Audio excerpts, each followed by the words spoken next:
ये घटना नाला सोपारा विधानसभा की है। कल 5 बजे चुनाव प्रक्रिया बंद हो गई, कैंपेन की प्रक्रिया बंद हो गई और जो भी हो बाहर के लोग अपने अपने एरिया में जाए, यही चुनाव का हमारा नियम है। लेकिन अभी भी विनोद तावड़े वहाँ बैठा है। उनके पास एक डायरी भी मिली है जिसमें 10 करोड़ रुपया उनने पहले ही बांट के रखा था।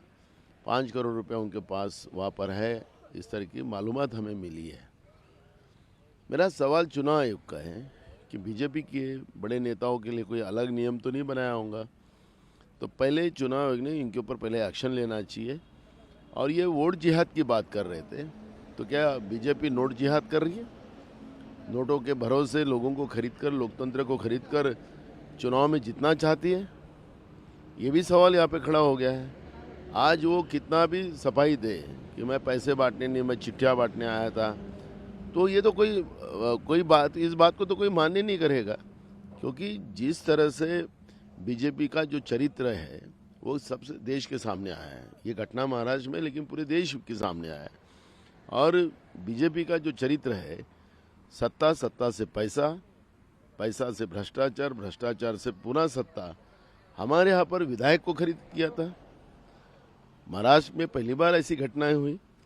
जो बीजेपी, जब से नरेंद्र मोदी की सरकार देश में आई, तब से जिस तरह से लोकतांत्रिक व्यवस्था का चरित्र हनन बीजेपी कर रही है और उसकी असलियत आज सामने आई है।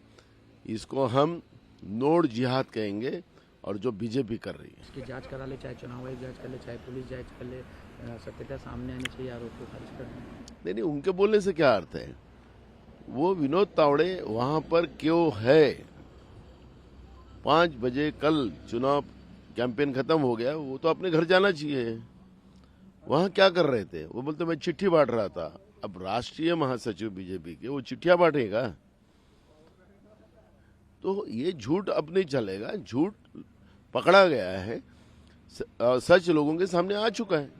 2 लोगों पे एफआईआर। तावड़े पे एफआईआर होना चाहिए, जो नोट बांटने वाला आदमी था, जो वीडियो सामने आया।